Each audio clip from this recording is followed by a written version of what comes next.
If you have ever wondered why it's so hard to get over your ex, the answer may be due to how your relationship ended. In today's video, I'll outline the 7 common types of breakup, ranging from the most toxic to the healthiest. The first one is toxic. Since this label has been so overused and misused, I would like to clarify it in this context as any breakup that left you fearing for your own life or your children's life even after you have broken up with your ex. This usually happens in a relationship with extreme level of control, manipulation, violent threat, and physical abuse. Drugs, alcohol, codependency, constant life crisis, and domestic violence are the norms. These things can happen to any person, regardless of their race, gender, socioeconomic status, intelligence, or success. Many people in this type of relationship usually don't get out the first time. And according to the National Domestic Violence Hotline statistics, it takes a woman on average 7 times before she's able to leave an abusive relationship for good. Yes, men can be domestic violence victims as well, but they are less likely to report, so the overwhelming cases are women. So with this extreme level of fear and anxiety, it's not surprising to see a very high level of trauma resulting from this type of a breakup. Here, trauma is defined as an experience of actual or extreme threat of physical or psychological harm that activates an overwhelming biological fight or flight responses that may have lasting adverse effect. The healing time can be very slow, depending on the amount of support, resources, personal courage, and commitment to get through it. The second type is the ugly kind. While this one isn't as life-threatening as the first, it can be abusive as well. It's filled with frequent fights, blame-shame games, cheating, verbal, emotional, psychological, and financial abuse. The people who are in these relationships tend to be emotionally immature, selfish, irrational, and quick to anger.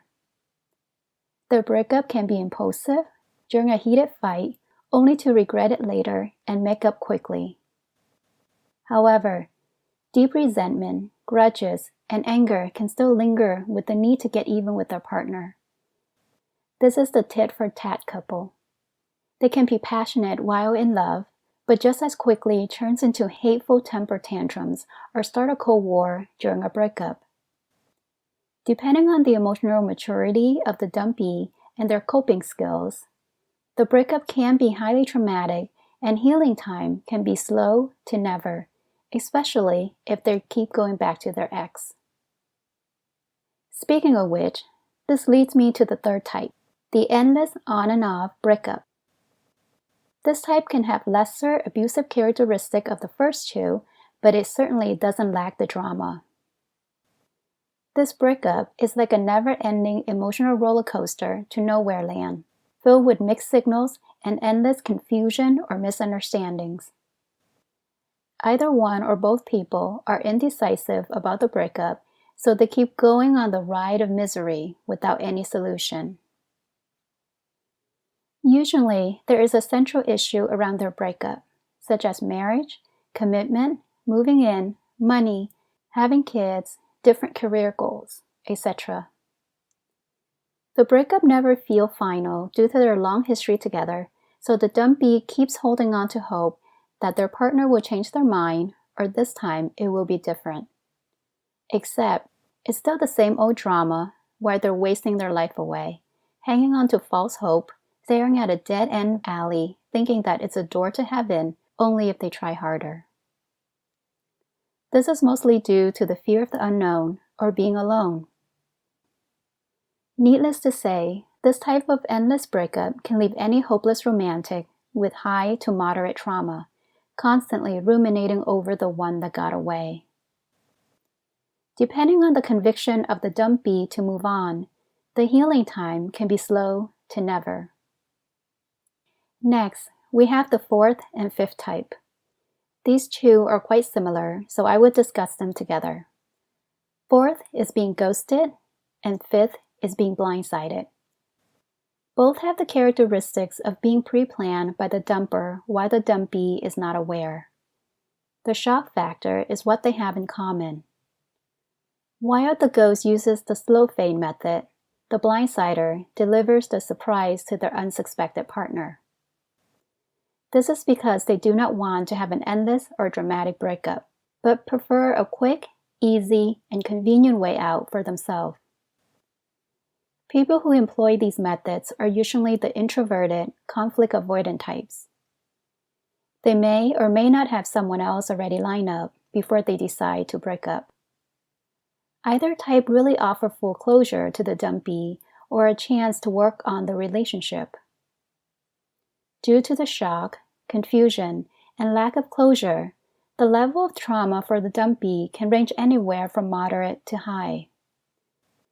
The healing time can be mixed depending on how emotionally invested they were in the relationship and how quickly they can accept the breakup and move on versus getting stuck searching for closure. The sixth type is irreconcilable differences. This is where the dumpee has low to high awareness of the issues within the relationship but doesn't want or ready to break up while their partner is ready to quit. The dumper might have very good probable cause to end the relationship, such as cheating, different core values, life direction, or discover an unforgivable secret. I believe these are the people who most likely begin as the endless on and off couple and keep trying to make it work but are unable to. Only this time, the dumper sticks to his guns and gets off the roller coaster permanently. Depending on how stubborn or aware the dumpee is, they can experience a moderate amount of trauma with mixed healing time, mostly from the unwillingness to accept that it's over and work on moving on instead of hanging on to the past. Lastly, we have the mutual breakup. This type is the healthiest, with full closure and a friendly split. Both people are on the same page regarding the state of their relationship and realize that the feelings are gone. They might have drifted apart or feel that they're better off as friends than lovers.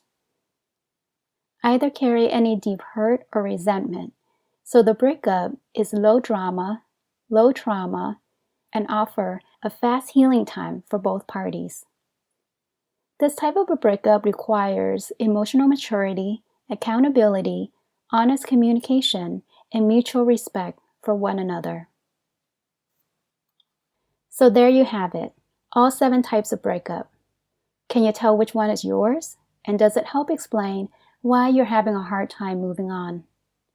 Let me know in the comments below. No matter how traumatic your breakup was, healing is always possible, as long as you're willing to do the work. If you are ready to take that first step and want some help, please check out my online program and coaching services for more information. Take care, and I'll talk to you soon.